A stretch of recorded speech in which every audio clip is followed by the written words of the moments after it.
Vielen Dank, Tim, fürs zweite Willkommenheißen heute. Genau. Agentic AI, Riesenthema, oder? Gibt fast keine Gespräche mehr, wo das Schlagwort Agentic AI nicht mehr fällt. Heute möchten wir gerne ein bisschen das Thema erörtern im Kontext von digitalem Marketing und ein sehr zentrales Thema mit euch anschauen. Und zwar, warum die Attribution im Zeitalter der KI-Agenten wichtiger wird als je zuvor. Und natürlich die Frage, wo investiere ich meinen nächsten Werbeeuro? Mein Name ist Stefan, ich bin Account Manager bei Nexoya und ich teile heute die Bühne mit Philipp, Senior Technical Customer Success Manager. Nexoya ist ein Scale-Up im MarTech-Bereich. Wir sind in Zürich stationiert und wir bewegen uns seit jeher eigentlich im Cross-Channel Advertising Space und das Thema Attribution ist natürlich ein großes Thema für uns. Bevor wir tiefer eintauchen, vielleicht kurz eine Veranschaulichung der Attribution im aktuellen Kontext von der FIFA-Weltmeisterschaft. Jetzt spielt dann ja bald Deutschland wieder, ich glaube übermorgen gegen Ecuador. Habt ihr eine Idee, wer da Torschütze sein kann? Gibt es Fußballfans? Ich höre nichts. Könnte vielleicht Kai sein, oder? Kai Havertz. Mal schauen, ob er einen guten Tag hat. Auf jeden Fall ist er ein sehr potenzieller Torschütze im Fußball allgemein als Stürmer. Aber natürlich muss man kein Fußballkenner sein, um zu wissen, das ist ein Team-Effort. Das kommt nicht nur von Kai alleine. Kam er zuerst aus dem Mittelfeld, der Ball, gab da vielleicht ein bisschen Dribbling, hin und her passen. Aber ursprünglich kam er aus der Verteidigung, vielleicht sogar beim Abwehren eines Angriffs vom Gegner. Ich glaube, das ist ein gutes Beispiel, um es auch im Kontext von digitalem Marketing aufzuzeigen. Denn auch hier in der Customer Journey, wenn es darum geht, einen Verkauf abzuschließen im Shop, sind meistens mehrere Kanäle natürlich mit daran beteiligt. Glaube ich, das ist sehr logisch und nachvollziehbar. Hier ist natürlich die große Frage, wie schauen wir uns die Attribution an, beziehungsweise aus welcher Perspektive? Gemäß den Werbeplattformen ist es oftmals, ja, Google Search Brand sagt, ja, das war ich, oder? TikTok Awareness vielleicht auch, weil die hatten auch ihren Beitrag dazu und Meta Retargeting sowieso. Und sie sind ja auch alle nicht unbedingt falsch. Die hatten ihren Impact oder ihren Teil des Verkaufs. Aber die große Frage ist, wie groß war dieser Impact wirklich? Dann haben wir natürlich MTA vom Analytics. Dort können wir die Customer Journey ein bisschen besser rekonstruieren. Aber auch da fehlt uns wirklich das große Gesamtbild, wer da wirklich den größten Einfluss hatte. Nun stellt sich natürlich die Frage, wo liegt die Wahrheit? Und das stellen sich, glaube ich, zerbrechen viele digitalen Marketing-Manager und E-Commerce-Manager den Kopf. Es ist wirklich schwierig, weil uns stehen verschiedene Datenquellen zur Verfügung, die anderes aussagen. Wir haben die Werbeplattformen, die überattribuieren sich grundsätzlich selbst. MTA sagt nochmal was anderes aus, oder Multitouch. Und in CRM werden dann nochmal andere Anzahl Verkäufe oder Umsätze gemessen. Also es bleibt eigentlich unglaublich schwierig, da wirklich den Überblick zu behalten in diesem Datendschungel. Warum ist es so schwierig, eine saubere Attribution durchzuführen? Das ist natürlich einerseits der Datenverlust, Content Management, bis zu 30% der Nutzer, die dann den Pixel nicht niemals berühren. Cookie-less Future, bisschen aufgeschoben, aber auf jeden Fall nicht vom Tisch. Und ja, wenn man zum Beispiel einen Nutzer Safari, Firefox benutzt, ist auch da schon der Datenverlust massiv. Dann haben wir natürlich das Thema Multi-Devices. Ich glaube, jeder hier im Publikum hat mehrere Geräte, mindestens ein Handy und ein Mobiltelefon, auch ein Computer. Viele noch viel mehr. Es wird immer schwieriger, hier die Customer Journey sauber zu tracken. Und dann gibt es natürlich noch die Updates, iOS 17 oder jetzt dann iOS 26, 27, das kommt, was einfach immer mehr zu Datenverlust führt für Werbetreibende und es natürlich jetzt auch den Nutzern ermöglicht, eine private Umgebung auszuwählen. Auch ein großer Punkt, wo es zu Datenverlust kommt.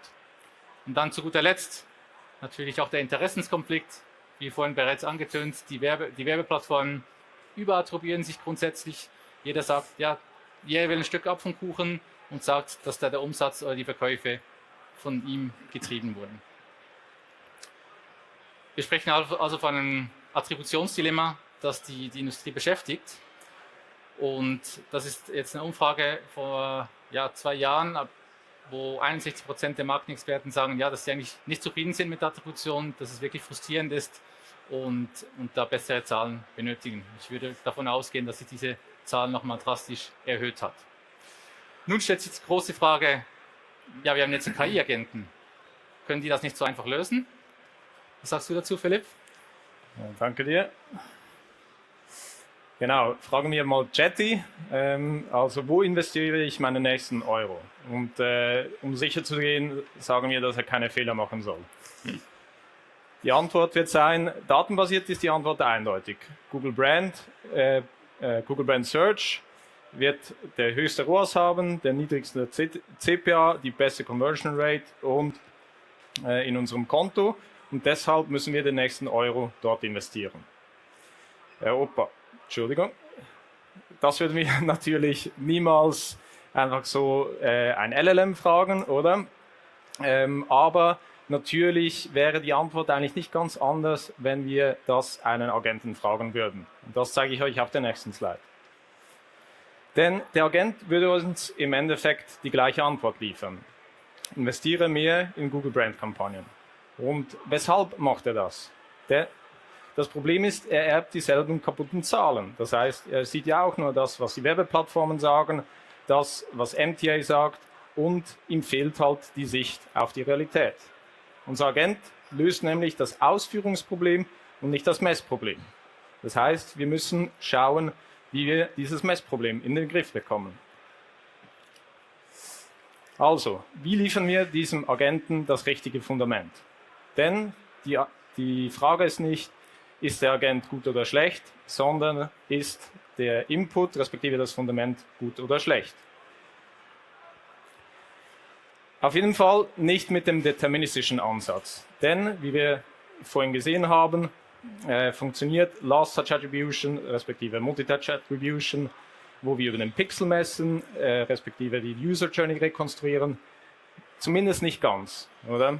Das heißt, unser Hauptproblem ist mit der deterministischen Attribution, dass wir die Kanäle nicht vergleichen können. Und genau das müssen wir können, wenn wir diese Frage beantworten wollen. Deshalb gibt es einen probabilistischen Ansatz. Dieser nimmt genau diese Realität und modelliert diese statistisch. Okay?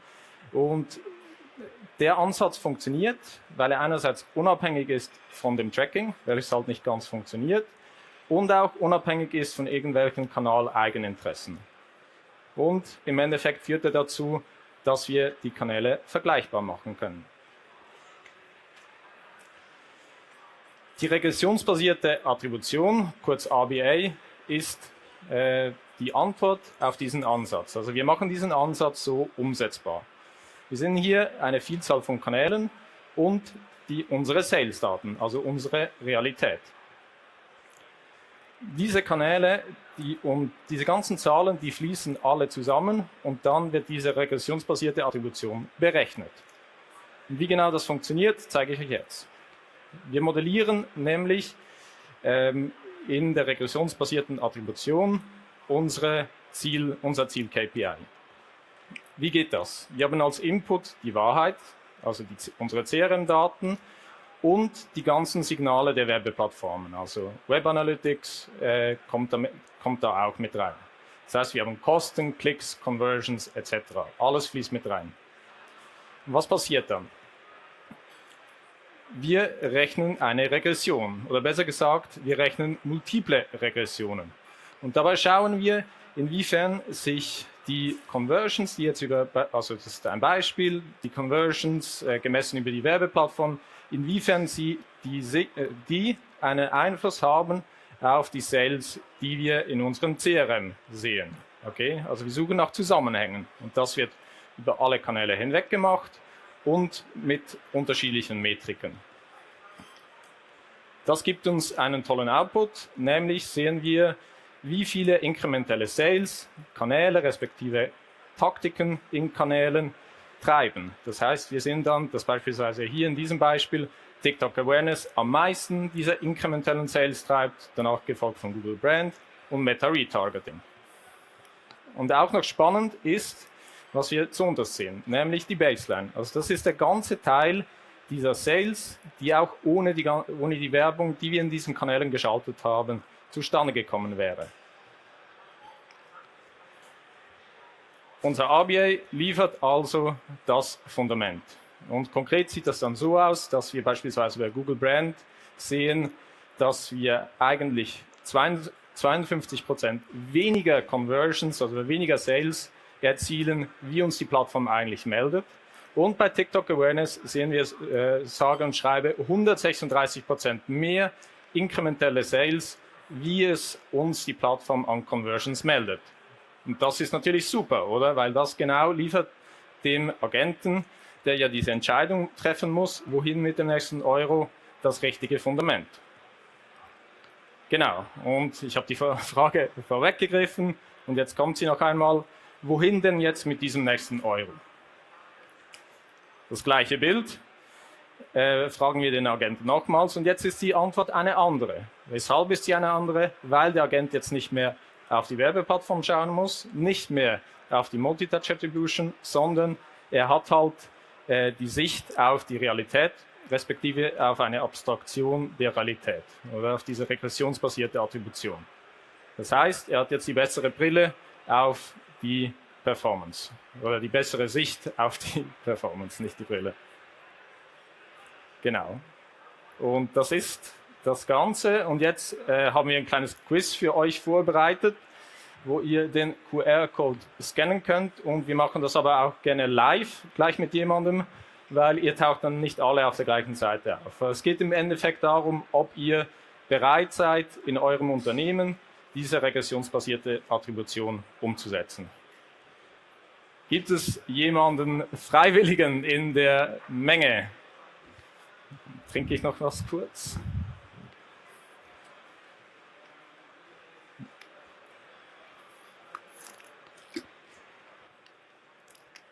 Das haben wir uns schon gedacht, deshalb machen wir es live gerade mit euch durch.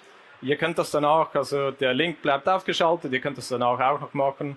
Wir würden jetzt mal ein hypothetisches Beispiel durchgehen, einfach, dass ihr seht, wie das Ganze ausschauen würde in einem hypothetischen Unternehmen und was relevante Fragen sind, die wir uns stellen. Genau, also erste Frage ist, wie viele Paid-Kanäle wir haben. Ja, klassischerweise so 2 bis 3, ein bisschen Google, Meta, TikTok. Kannst du mal anklicken. Genau, die Budgetverteilung führt immer zu Streitigkeiten in unserem Unternehmen, weil es halt immer schwierig ist zu sagen, welcher Kanal jetzt am meisten Performance treibt, oder? Das heißt, aber wir sind halt lieb miteinander, das heißt, es kommt ab und zu mal vor, oder? Genau, dann ist es natürlich wichtig, ob wir auf den gesamten Funnel optimieren oder nur auf Google Ads. Also wenn wir nur auf Google Ads, nur auf Performance. Wenn wir ein bisschen Breite, wenn wir alle Funnelstufen abdecken, dann ist das natürlich interessanter. Das heißt eben, wir machen aber schon hauptsächlich so Performance, aber so ein bisschen Awareness. Also sind wir da auch im gesunden Mittelfeld. Ich bin mir aber bewusst, dass ich den Zahlen nicht trauen kann, aus den ganzen Gründen, oder, die wir anfangs genannt haben, oder? Das heißt, wir werden jetzt, ich sage eher, ich kann den Zahlen nicht trauen. Genau, und dann habe ich natürlich auch relativ viele Historie. Mein Shop gibt es schon lange, das heißt, ich habe über 2 Jahre an Datenhistorie. Genau. Und die Budgetentscheidungen, gerade weil ich den Daten nicht trauen kann, sind immer ein sehr langwieriger Prozess oder es dauert immer sehr lange, bis ich all die Reports von allen Kanälen bekommen habe und die Entscheidung, um die Entscheidung zu treffen. Also wir haben sicher ein paar Stunden pro Woche, die wir halt dann aufwenden. Und jetzt in unserem hypothetischen Beispiel sind wir startklar. Das heißt, wir können nun mit dem Setup, das bereit ist, um die regressionsbasierte Attribution zu rechnen und auch mit dem gefühlten Pain, der relativ groß ist bei uns, anfangen, diesen Ansatz bei uns im Unternehmen zu implementieren und halt unserem Agenten dann das richtige Futter zur Verfügung zu stellen. Also macht den Test gerne noch selbst. Die meisten haben es wahrscheinlich schon gemacht und dann übergebe ich gleich noch an Stefan für den Schluss. Danke, Philipp. Genau, bevor wir zur Fragerunde kommen, wenn uns noch ein bisschen Zeit bleibt, vielleicht kurz ein paar Testimonials, Erfahrungsberichte, was unsere Kunden bereits mit der RBA erreicht haben. Wir hatten vorhin vor rund einer Stunde Oswald der Unilever-Gruppe mit auf der Bühne. Sie haben diese Attribution umgesetzt und dann darauf mit uns optimiert, mit der automatisierten Budgetallokation und haben innerhalb von wenigen Monaten einen wirklich sehr tollen Uplift an Sales erreicht. Und dann haben wir einen anderen Case, den wir gerne aufzeigen möchten. Das ist Luca Faloni, Premium Menswear. Die haben sowohl einen Online-Shop als auch gewisse Retail-Shops, also in Europa verteilt und auch in den USA rund 10 Stores. Und dort konnten wir wirklich dank der regressionsbasierten Attribution uns auf die Neukunden fokussieren als Hauptkennzahl und auch den Effekt von Digital Pay da jetzt nicht nur auf die Online-Verkäufe, sondern auch auf die Offline-Verkäufe aufzeigen und dann auch entsprechend darauf optimieren. Genau, wenn ihr mehr dazu erfahren möchtet, könnt ihr gerne auch bei uns beim Stand Nummer 61 vorbeikommen, in Halle 2, gleich da hinten. Und ja, sonst sind wir bereit für Fragen. Vielen Dank.